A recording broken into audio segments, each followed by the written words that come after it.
ja tagasi garaažis peale puhkust.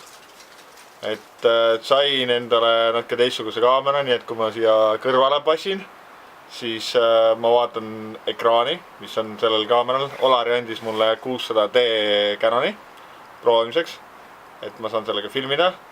Nii näeb ka, mis ma filmin. Ja kui kedagi huvitab, mis ma tegin puhkuse all, siis seda näeb, ma panen siia kuskile lingi. Äkki sealt näeb. Käisin suusatamas. Mõned sõidud on siin. Ja ilm on väga ilus ja siis peaks tegelikult siin garaažis asju tegema, aga ma ei saa väga, sest see kõigepealt. Et Audi oli mul nii kaua, kui puhkus oli maal ja siis seal on päris mudane ja siis väljad on nii muda täis, et sellega ei ole võimalik sõita. Ja tagumine poolteele kumm on ka katki ja siis ma selle pean ära vahetama ennem, kui ma midagi teha saan. Ja peale seda vist koristame garaaži ja võib-olla ka siis teeme kiire sihukese keevituskoolituse. Aga seda vaatame, kuidas aega on, et ma tahaks võimalikult kaua täna siin olla, aga vaatame, kuidas saab. Sest et järgmine nädal on jälle kiire ja ei saa midagi teha, et siis võimalikult kiiresti.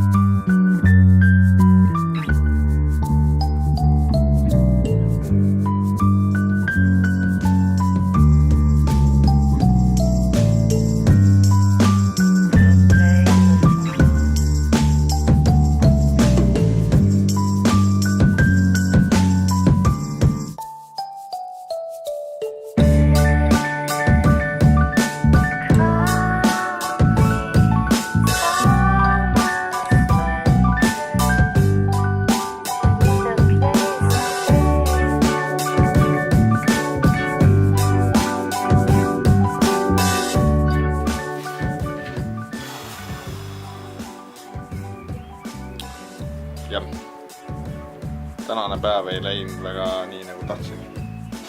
Et õues saab vihma ja väga siin põrnika juures midagi teha ei jõua täna. Et ja muidugi on see, et see nagu on selline, et seal on tavaari täis siin, järgmine kord peab kindlalt koristama. Aga ma üritan pühapäeval tulla siia. Ma pean tulema siia pühapäeval. Siis vähemalt toimub ka midagi, muidu seisab asi paigal. Selleks korraks kõik.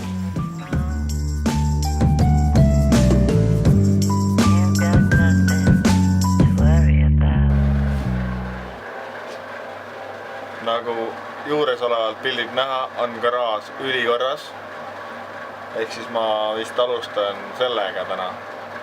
Ma üritan teha ka kerge videokoolituse Pikule, kuidas keevitada plekki, kereplekki.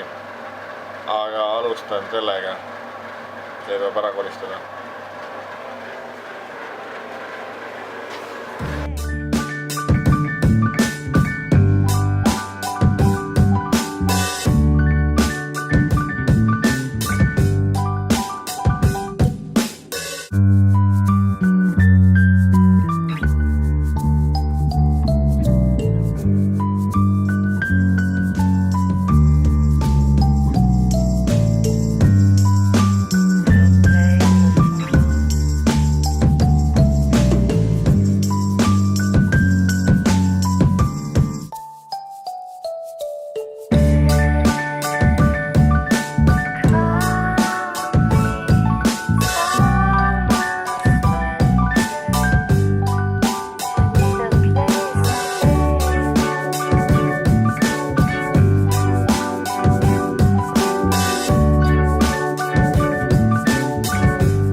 Garaaž sai koristatud, päris puhas, ei saa midagi kurta.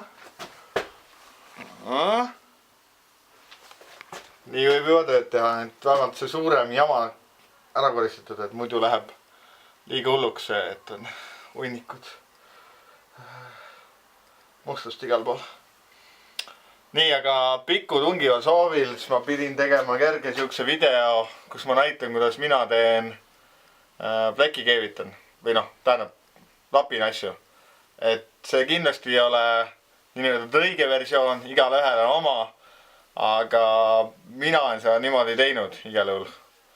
ja kunagi, kui töötasin ka pleki osakonnas, siis see oli minu versioon.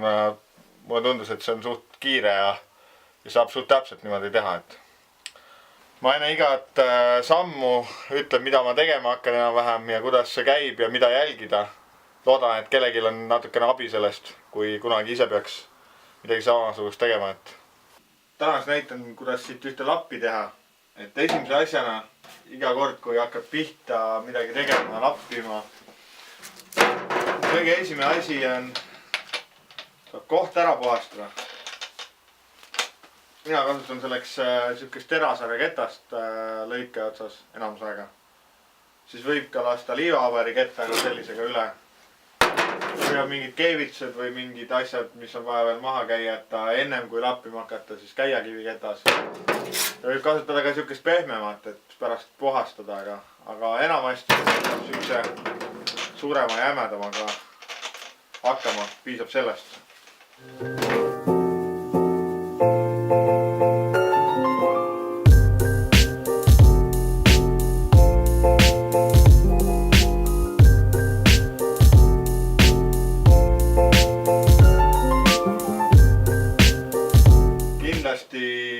Kindlasti vaadata ja valida vastavalt plekile ka lapimaterjal.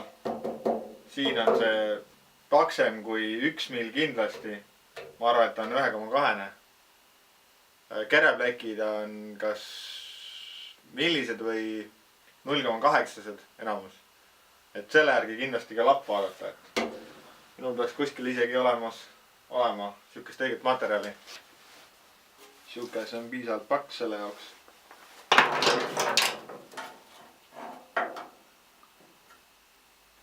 ja selliste keeruliste kohtade puhul võib vabalt ka teha selle lapi 1-2 tükist, et tähtis ongi see, et ta ei jääks üksteise peale, kus ta niiskust korjaks ja pärast kindlasti sisse ka korralik korrosioonitõrje. üks võimalus veel, kuidas saada võimalikult täpne, see on lõigata papist või paberist välja selle tüki kuju sabloon ja selle järgi lõigata siis plekist eraldi välja see. ja ma arvan, et ma seda teengi.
plekk on enam-vähem kujus. On minul siuke komment, kas 2 versiooni, et kas on niimoodi, et kui ma suudan ta kuidagi siia kinni panna niimoodi, et ma saan relakaga lõigata siit äärest, siis ma lõikan lõikaga siit äärest või kui on suurem tükk näiteks, siis on võimalik ka niimoodi lõigata, et lõikad läbi uue ja vana pleki ja siis jääb täpselt siuke lõikeketta laiune vahe sinna, mis on tegelikult väga hea keevitamiseks. Aga siin seda rakendada ei saa, et siis ma võtangi lihtsalt selle oma kruvikeeraja, mis mul on märknõelas.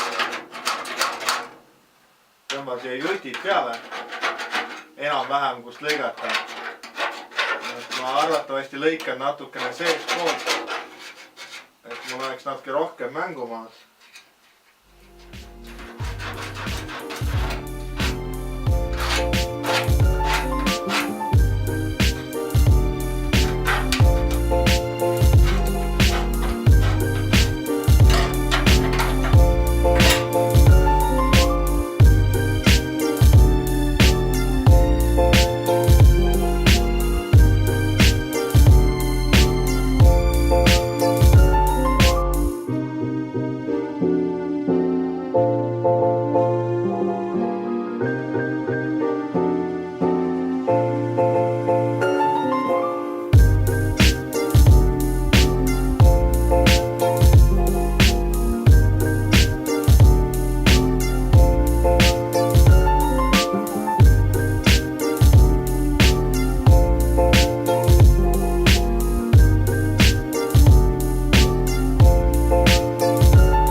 Selline ta sai siis. Et võiks parem olla, aga noh, nende vahenditega on see päris hea. Et nüüd on ainult vaja kinni punktida, alustatakse siis tavaliselt nurkadest või kõrgematest kohtadest. Ja siis, aga sellest juba järgmine kord. Tänaseks kõik.